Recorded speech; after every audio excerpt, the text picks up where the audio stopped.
아침 일찍 이렇게 7시 예배 드리신 여러분을 하나님의 주님의 이름으로 축복합니다. 저는 이제 평신도 생활하다가 이제 부르심을 받고 목회자가 됐습니다. 평신도 생활하면서 한 7년간 7시 예배를 나왔습니다. 그래서 이 시간이 좀 특별한 것 같습니다. 여러분 골프 선수들, 프로 골프 선수들이 이제 슬럼프에 빠지게 되면 하는 일이 있습니다. 그것은 기본기로 다시 돌아가서 연습을 계속 한다고 합니다. 교회가 어려움에 닥치게 되면 가장 중요한 것이 저는 그 교회의 기원과 사명이 무엇인가 다시 한번 점검하는 것이라고 생각합니다. 교회는 이런 건물이나 또는 제도나 조직이 아니고 고린도전서 1장 2절에 보면 그리스도 예수 안에서 거룩하여지고 성도로 부르심을 받은 자들, 성도들의 모임이 교회입니다. 에클레시아라고 하는. 교회가 건강하려면 여러분 어떻게 해야 되겠습니까? 에베소 4장 12절 보면 각 사람, 구성원 각 사람이 온전하게 되어야 된다고 하는 것입니다. 온전하게 되어서 봉사일을 하게 되고 그들로 말미암아 그리스도의 몸이 세워진다고 얘기를 해요. 그래서 몸이, 여러분 다 몸 갖고 계시잖아요. 몸은 많은 유기체, 보여지는 이런 지체도 있지만 보이지 않는 내장을 비롯한 많은 세포와 유기체로 구성되어 있습니다. 근데 몸의 건강이 유지되려면 이게 다 건강해야 돼요, 여러분. 그 몸의 지체 하나만 잘못되게 되면, 예를 들어 간이 안 좋아서 암이 걸렸다 그러면 그 간 때문에 몸이 망가지고 죽는 것입니다, 여러분. 그래서 우리가 교회를 사랑하고 교회가 그리스도의 몸이고 한다고 하는 것은 내가 교회라는 생각을 가지고 각자가 하나님의 부르심을 따라서 교회의 기원이 뭔지 또 사명이 뭔지 각자가 세워져야 됩니다, 여러분. 목사님이나 장로님이나 중직자들만 세워진다고 절대 교회는 건강하지 않습니다, 여러분. 그래서 이런 교회를 통해서 내가 온전하게 된 성도로 세워지는, 교회로 세워진 그런 은혜가 있길 간절히 바랍니다, 여러분. 최초의 교회는 부활하신 주님의 지상명령을 수행하기 위해서 세워졌습니다. 오늘 읽은 말씀 직전에 보게 되면 예수님이 십자가에 죽으시고 이제 부활하셨어요. 그래서 40일간 지상에 계십니다. 그러면서 그 제자들과 또 무리들에게 하나님 나라의 일을 쭉 말씀하셔요. 그리고 마지막으로 무슨 말씀하시냐면 예루살렘을 떠나지 말고 아버지께서 약속하신 것을 기다리라, 이렇게 말씀하세요. 오늘 그것이 4절에 나오는 말씀입니다.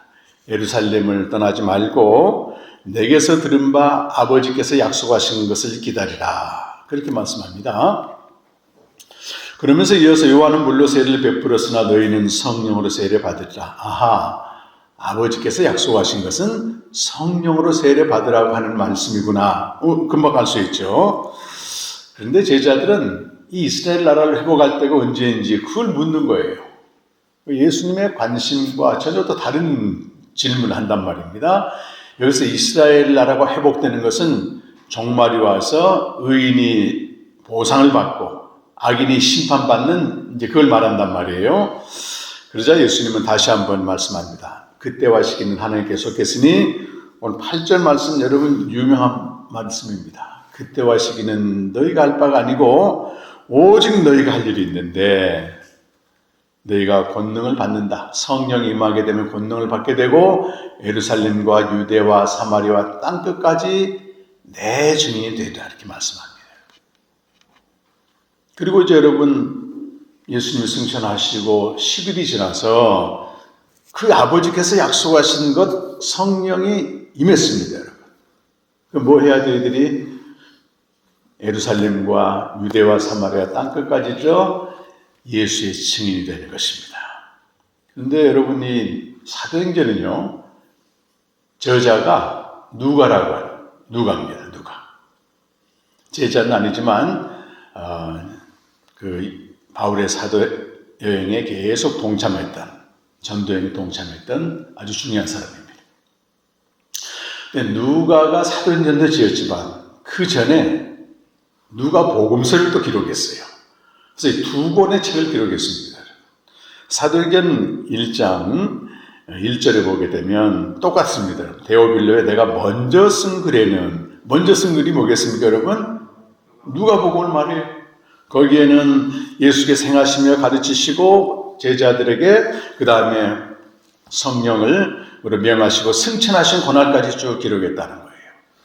그래서 여기 성령을 받고 우리가 예수의 증인이 된다고 하는 이 말씀을 정확히 이해하려면 누가복음 마지막 부분을 꼭 읽으셔야 됩니다. 대체 성령을 받고 그의 증인이 된단 말이 무슨 말인가를 이해하려면 먼저 이 누가복음 24장 49절의 말씀을 먼저 보시게 되면요. 같이 한번 읽어보실까요? 누가복음 24장 49절이요. 시작. 볼지어다 내가 내 아버지께서 약속하신 것을 너에게 보내리니 너희는 위로부터 능력이 입혀질 때까지 이 성에 머물라. 아까 그럼 1장 4절에서는 예루살렘에서 떠나지 말고 내가 내게 말한 그 아버지께서 약속하신 것을 기다리라 그렇게 말씀하셨잖아요. 근데 여기 좀 더 구체적으로 아버지께서 약속하신 것을 보낼 텐데 위로부터 능력이 입힐 때까지 기다리라고 말해요. 위로부터 입혀지는 능력이 뭐겠습니까, 여러분? 그것이 성령의 능력이라고 하는 것입니다. 그랬을 때 여러분 24장 47절 그 전에 이런 일이 이제 이루어지는 거죠. 47절과 48절 같이 한번 읽겠습니다. 또 그의 이름으로 회개가 예루살렘에 시작하여 모든 족속에게 전파될 것이 기록되었으니 너희는 이 모든 일의 증인이라. 이것이 중요합니다, 여러분. 사도행전 1장 8절에서는 예루살렘과 유다와 사마리아와 땅끝까지란 말을 했는데 여기 누가복음 24장 예수님의 말씀에서는 예루살렘이 시작하여 어디까지? 모든 족속에게 전하라고 되어 있나. 그러니까 땅끝까지 전한다 그 말은 모든 족속에게 전하라는 것이잖아요. 근데 그 다음 절 보면 너희는 이 모든 일의 증인이라고 되어 있어요. 그러니까 예수의 증인이 된다고 하는 것은 이 모든 일의 증인인데 자 여기서 여러분 이 모든 일이 정말로 중요합니다. 예수님 말씀하신 이 모든 일을 오해하게 되면 내 증인이 되리라를 자의적으로 해석을 해서 그냥 복음만 전하는 거예요. 그냥 예수만 전하는 것입니다.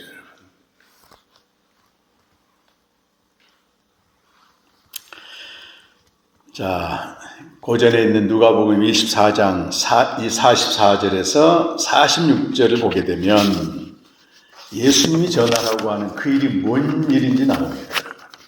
같이 한번 보세요. 44절에서 46절입니다. 시작. 또 이르시되 내가 너희와 함께 있을 때에 너희에게 말한 바 곧 모세 율법과 선지자의 글과 시편이 모든 것이 이루어져야 하리라 한 말이 이것이라 하시고 이에 그들의 마음을 열어 성경을 깨닫게 하시고 또 이르시되 이같이 그리스도가 고난을 받고 제3일에 죽은 자 가운데서 살아났더라.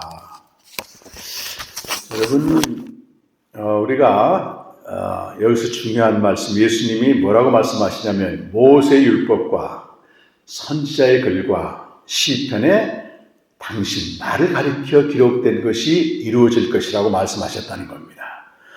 모세 율법과 선지자의 글과 시편은 지금도 말이죠. 유대인들이 구약 성경을 그렇게 말합니다. 구약 성경이 이렇게 말하지 않고 타나카 이렇게 말해요. 토라와 네비임과 크투빔의 약자가 TNK거든요. 그래서 구약 성경을 가리킬 때 그냥 구약 성경이 이렇게 말하지 않고 유대인들은 모세 율법과 선지자의 글과 시편이라고 명명을 합니다. 그렇다면 예수님이 부활하셔서 제자들에게 말씀하신다고요. 구약 성경에서 나를 가리켜 기록된 말씀이 이루어질 것이다. 그렇게 말씀하셨어요. 근데 구약 성경에서 예수님을 가리켜 예수님이 이 땅에 오신 다음에 이름이고 그리스도를 가리켜 뭐라고 말씀하셨습니까? 그분이 오시게 되면 고난을 받고 제3일에 죽은 자 가운데 살아나신다. 다시 말하면 십자가에 죽으시고 부활하실 것이라고 하는 것을 구약 성경에서 그리스도에 관해 기록했다는 것입니다. 여러분. 그런데 부활하신 다음에 예수님이 그 47절 말씀 보니까 46절 말씀, 5절 말씀 보니까 제자들의 지각을 열어서 성경을 깨닫겠다는 겁니다. 그러니까 구약 성경을 모르는 게 아니에요. 제자들이. 유대인들이 다 구약 성경을 암송하는데 구약 성경에서 뭘 기록하는지 몰랐다는 거예요. 근데 부활하신 예수님이 깨닫게 하니까 구약 성경은 그리스도를 증거하는 것이고 그리스도가 오시면 고난당하고 죽으시고 부활하셔서 우리에게 죄 사함을 주시고 생명을 준다고 하는 정확하게 성경에서 증거하는 그리스도를 예수님이 알려준 겁니다, 여러분. 그 전에 제자들이 어떻게 했습니까, 여러분? 이 제자들이요, 예수님의 기적과 말씀의 능력을 보고 자기에 있는 모든 걸 다 버리고 예수님을 따라갑니다, 여러분. 3년 동안 따라갔어요. 예수님이 이 땅에 오셔서 하나님의 아들만 할 수 있는 여러 가지 표적과 기적과 말씀을 하실 때 이 제자들이 하던 생업을 다 그만두고 예수님을 따라갔다고 말이에요.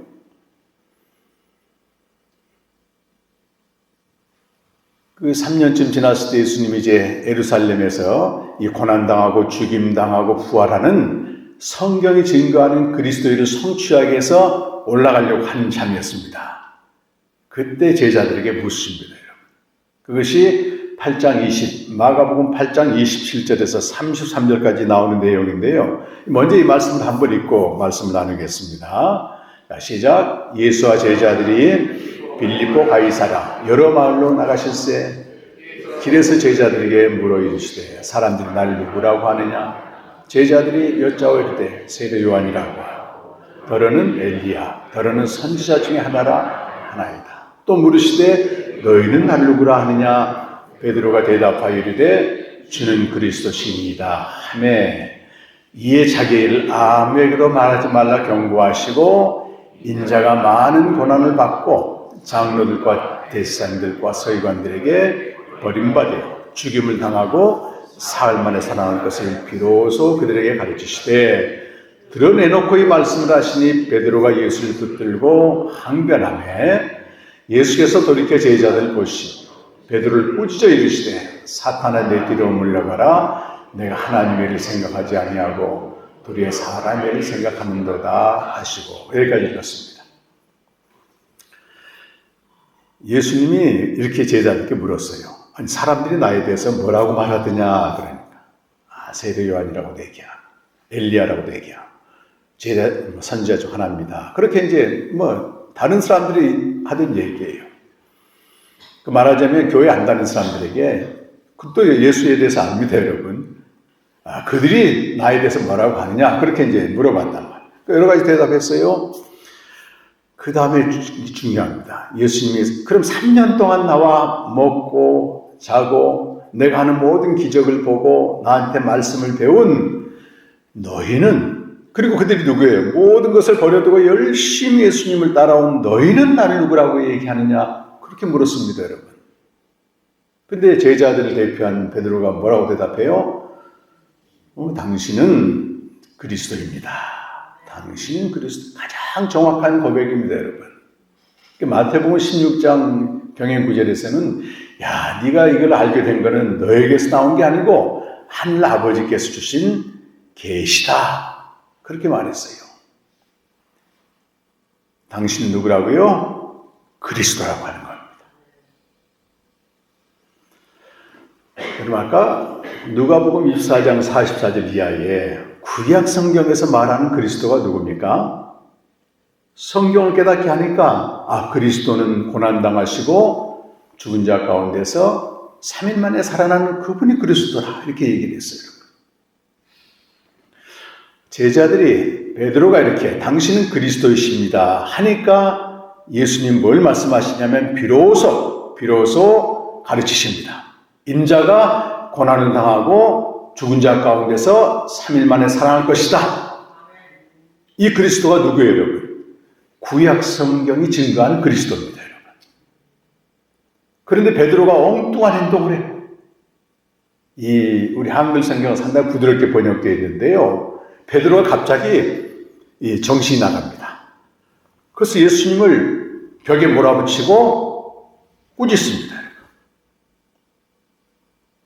우리 성경은 아주 정답게 번역되어 있어요. 붙들고 간함에 이렇게 되어 있는데 유교적인 배경으로 이렇게 번역을 한 건데요. 원문에 보게 되면 한쪽으로 몰아붙이고 사탄 꾸짖듯이 예수님을 꾸짖다. 당신이 이럴 수 있어요. 여기 쓰여진 헬라어는 에피티마오입니다.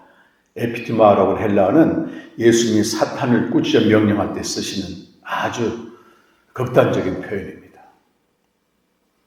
여기 예수님도 물러서지 않고 어떻게 얘기해요? 베드로를 향해서 베드로를 꾸짖으면서 똑같은 에피티마오라고 말씀하면서 사탄아 내 뒤로 물러가라. 네가 하나님의 일을 생각지 않고 사람의 일을 생각한도다 이렇게 꾸짖어요. 자, 여러분 분명히 예수를 그리스도라고 고백했는데 베드로가 생각하는 그리스도는 누구예요, 여러분? 사람 일을 위한 그리스도입니다, 여러분. 그 당시에 사람 일이 뭘까요, 여러분?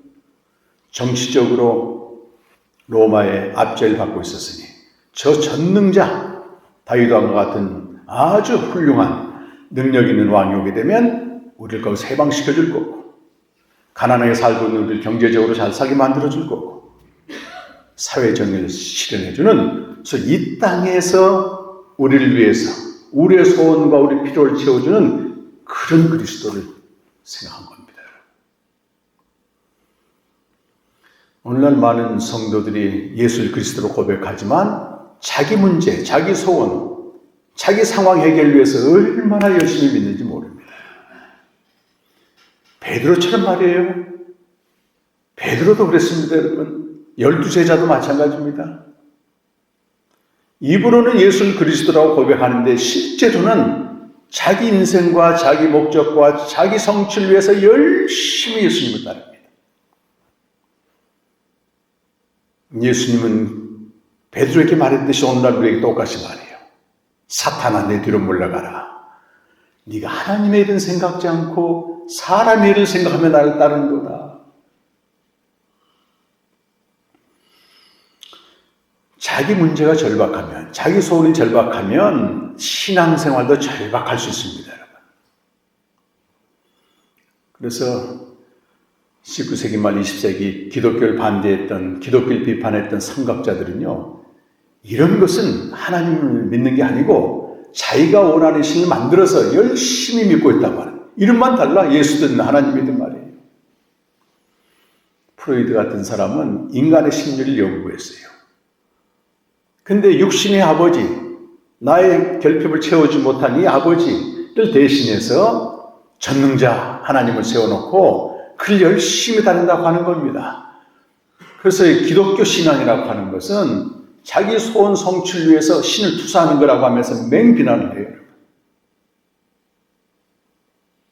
그건 맞는 말입니다, 여러분. 우리도 예수님을 사랑해서 베드로처럼 12제자처럼 열심히 예수님을 따릅니다, 여러분. 근데 얼마든지 오해하고 따를 수가 있는 거예요. 하나님의 일이 뭡니까, 여러분? 하나님의 일은 그리스도가 고난당하고 죽으시고 부활하셔서 우리에게 하늘에 속한 이 생명을 주는 겁니다, 여러분. 하나님의 자녀가 되게 하는 거예요. 요한복음 20장 31절 한번 읽어보겠습니다. 자, 시작. 오직 이것을 기록하면 너희로 예수께서 하나님의 아들 그리스도이심을 믿게 하게 하며 생명을 얻게 하려 합니다. 이렇게 해서 요한복음에 여러 가지 표적이 나오는데 그 표적을 기록한 목적이 있습니다, 여러분. 그것은 예수가 2000년 전에 계셨던, 활동하셨던 예수가 창세 전부터 존재하신 하나님의 아들이고 그가 그리스도라고 하는 걸 알려주기 위한 것이라 그 말이에요. 여기서 그리스도란 말은 내가 원하는 어떤 신이 아니고 인간의 문제 해결이나 인간의 일을 위한 신이 아니고 말이에요. 십자가에 죽으시고 부활하신 그분이라고 하는 것입니다. 그래서 우리가 복음을 정의할 때는 예수가 하나님의 아들이고 그리스도라고 하는 게 복음이고 그 복음을 믿는 자마다 20장 30절 뒷면에 나오는 생명을 얻는 겁니다. 생명. 이 생명을 얻어서 물론 죽은 다음에도 주님과 교제하지만 이 땅에서부터 하나님과 교제가 시작되는 걸 말해요. 이게 진짜 그리스도라, 진짜 기독교라고 하는 겁니다. 우리 한국 기독교는 140년밖에 안 되지만 우리 기독교 신앙은요 2000년 이상의 역사를 가지고 있습니다. 2000년의 역사 동안에 인간의 일을 주장할 때마다 하나님은 심판하셨어요, 교회를. 이런 이스라엘 역사 쭉 보게 되면요 좋은 일보다는 안 좋은 일이 훨씬 많습니다. 제가 아는 집사님 한 분 중에 고등학교 교사가 있는데요. 단원고 교사입니다. 이분이 늘 주님과 교제하며 말씀을 묵상하는데 이스라엘 역사를 쭉 보더니 요즘 학생들이 말을 너무 안 듣는데요. 표현을 그렇게 얘기하더라고요. 자기가 선생님인데 학생들이 징글징글하게 말을 안 듣는다. 근데 이스라엘 백성들 보니까 징글징글하게 말을 안 듣더라. 그 모습 속에 또 이 집사님 자기 모습을 발견해요. 이스라엘이 망할 때는요, 하나님의 사랑받는 이 언약 백성인데 왜 하나님이 징계하시고 때리시겠습니까? 열왕기하 17장 15절에 보면 이런 말씀이 있어요. 저들이 언약과 말씀을 버리고 허무한 것을 따라갔다. 허무한 것을 따라갔다 이렇게 돼 있어요. 여호와께서 명령하사 따르지 말라고 한 그 허무한 걸 이방 사람들처럼 똑같이 했다. 그 얘기를 하는 겁니다.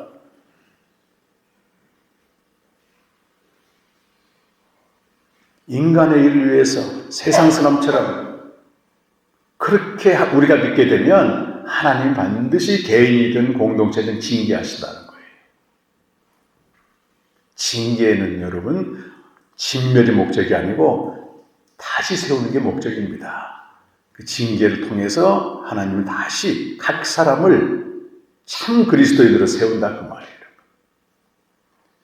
부끄러운 고백입니다만 저는 목사가 돼서 한 10년 동안 열심히 베드로처럼 인간의 일을 위해서 봉사했습니다. 여러분.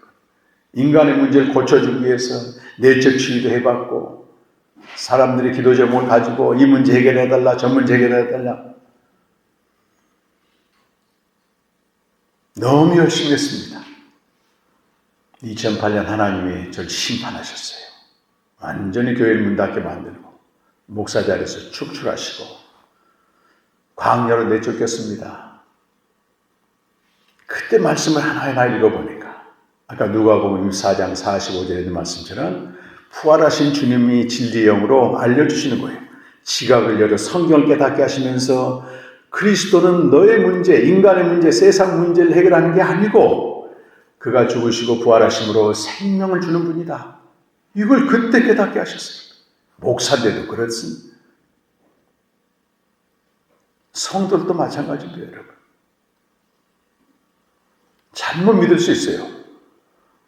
그러나 주님은 그들을 포기하지 않고 베드로가 어떻게 됐습니까? 나중에 끝까지 주님 따라가잖아요. 그런 마음 가지고도. 근데 오순절날 성령이 탁 임하니까 말이죠. 성경대로 죽으시고 부활하신 그리스도를 전하는 거예요. 사도행전 2장 3장에 보게 되면. 오해했다고 하는 것입니다. 그러면서 구약 성경, 요엘 선지자, 다윗, 모세 모든 선지자들이 하나같이 말하기를 그리스도는 우리의 문제 해결하러 온 인간의 일이 아니고 그가 십자가에 죽으시고 부활하심으로 성령을 주어서 생명을 얻게 하여 하나님과 교제하게 한 그 그리스도라고 하는 것을 사도행전에서 계속 선포하는 겁니다. 그런데 제자들뿐만 아니고 많은 무리들이 예수를 그런 우리 인간의 일을 위한 그리스도로 알고 따랐다 그 말이에요. 그 예수님이 예루살렘에 들어오니까 막 예루살렘이 온 소돔이나 자기들끼리 말하면 대체 저 사람이 누구냐 말이지. 저 사람이 나사렛 출신인데 선지자다 다윗과 같이 말이지. 이 나라를 해방시켜주고 우리의 고통을 해결해주고 문제를 해결해주는 그런 메시아라고 하는 인간의 일을 위한 메시아라고 하면서 소동을 합니다, 여러분. 그런데 자기들이 원하는 그런 메시아가 아닌 거예요. 그분은 성경대로 죽으시고 부활하신 그 길을 가니까 사람들이 다 등을 돌리고 오히려 뭐라고 말해요? 저 사람은 십자가에 못 박으라고 외친 겁니다. 그때 예수님은 십자가에 달리셔서 제일 먼저 무슨 기도했습니까? 아버지여 저들 용서해달라. 저들이 무엇을 하는지 모르고 있습니다. 자기들을 위해서 죽임당하고 부활할 그 그리스도를 오해해서 못 받고 있는 저들 용서해달라고 이렇게 그분이 기도를 하셨습니다. 정말로 여러분 120명이라고 하는 첫 번째 성령 충만을 받은 사람들은요, 인간을 위해서 기도하고 선포하지 않습니다, 여러분. 그걸 도리어 회개하면서 복음을 전하는 거예요. 예수님은 무엇이나 할 수 있는 전능자 하나님의 아들입니다, 여러분.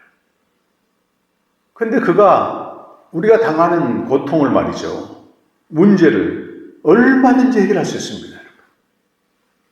그런데 해결이 됩니까? 된다고 생각한 사람들은 착각입니다, 여러분, 착각. 그래 프로이드가 기독교를 공격한 거예요. 착각이고 환상이라고 하는.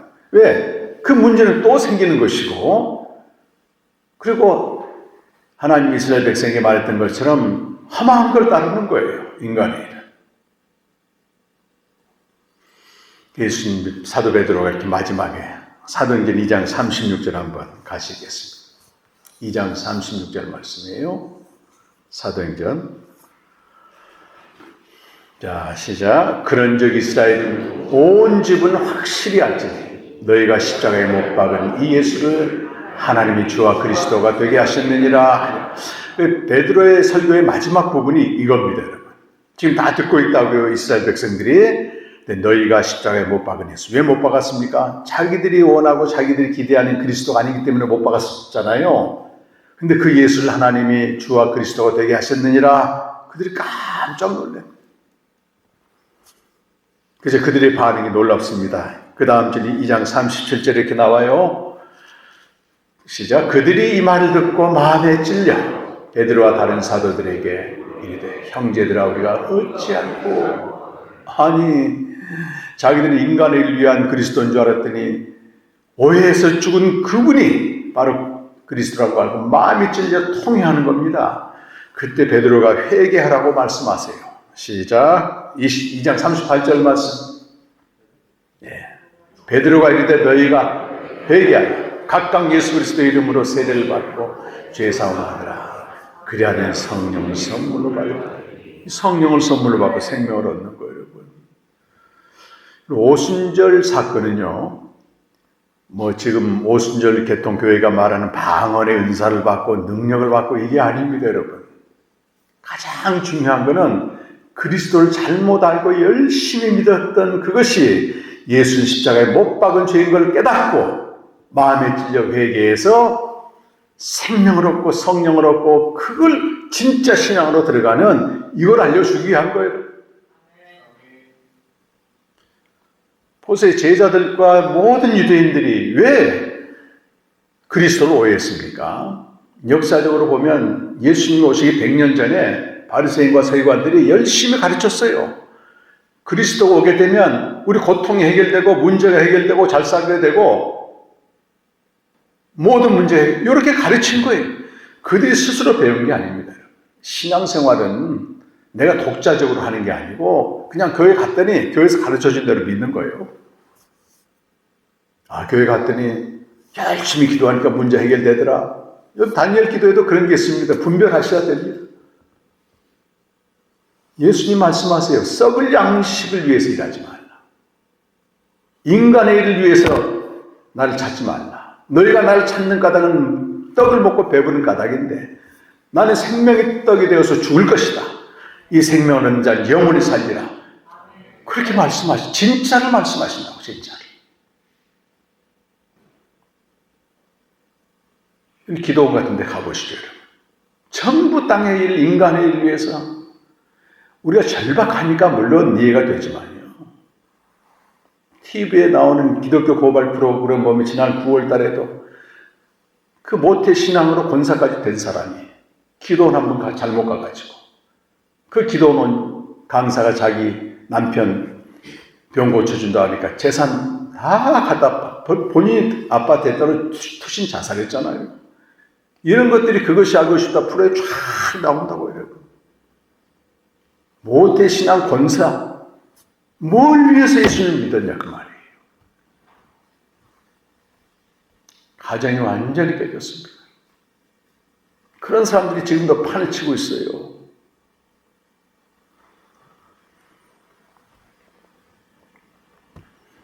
작년에 아프리카 마다가스카르라고 하는 곳에 가서 목사님들, 사모님들 대상으로 5일, 4일 동안 말씀을 전했어요.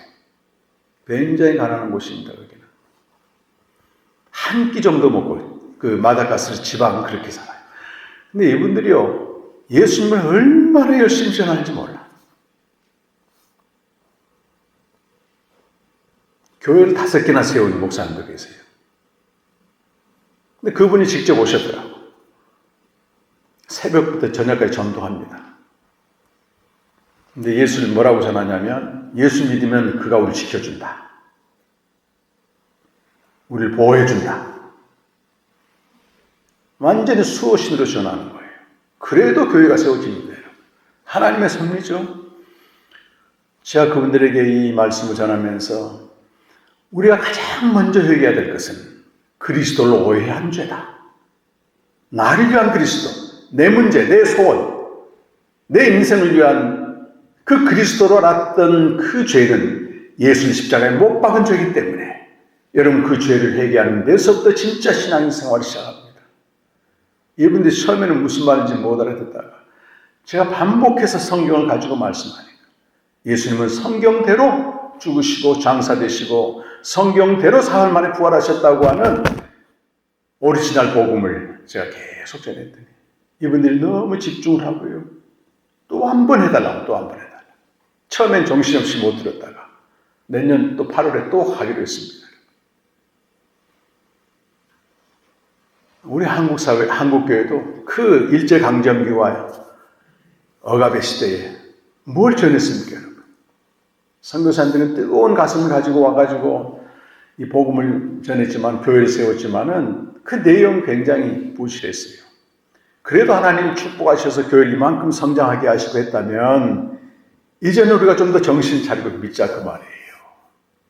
정말로 저는 우리 기장로교회 목사님 또 중직자 우리 성도들이 그리스도를 바르게 알고 믿을 때 이건 세상 어떤 사람도 무너뜨릴 수 없는 반석의 교회를 세우는 겁니다, 여러분. 대충 믿는 게 아니거든요. 정확히 성경에서 말하는 그리스도가 누구냐고 알고 그분이 날 위해 사신 일이 뭐냐, 이 생명을 주신 거기 때문에 이 생명은 죽어서 가는 그것뿐만 아니고 여기서부터 주님과 함께 교제하는 거예요.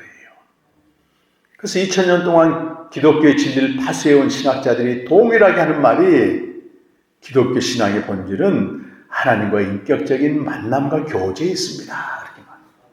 그 교제를 통해서 하늘에 속한 기쁨이 임하게 되면요, 우리 영혼에 춤을 춥니다. 춤을 춥니다. 그때 우리에게 주어진 고난은 해결 대상이 아니고 고난을 통해서 내가 정금같이 빚어지는 제도가 되는 것입니다. 그래서 그리스도의 성품을 담는 교회가 되는 거예요. 교회는 이 모임이라고 말씀드렸지만 동시에 여러분 각자가 교회입니다. 그래서 오늘 기도하신 목사님대로 하나님의 거룩함을 세상에 나가서 보여줘야 되는 거예요. 하나님이 함께하는 증거가 나타나야 되는 것입니다. 어려운 시기에 여러분 지나고 있는 거 알고 있습니다. 그래서 더욱더 교회를 사랑하는 줄 알고 있습니다, 여러분.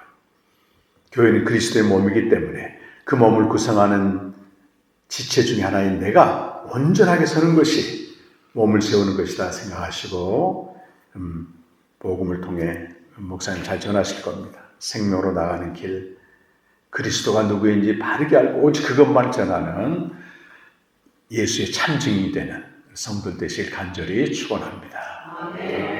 기도하겠습니다.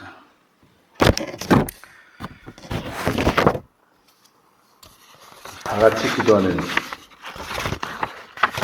시간 한번 갖겠습니다. 그러면 내가 열심히 예수를 믿은 이유는 주님은 다 아십니다. 여러분 자신도 아십니다.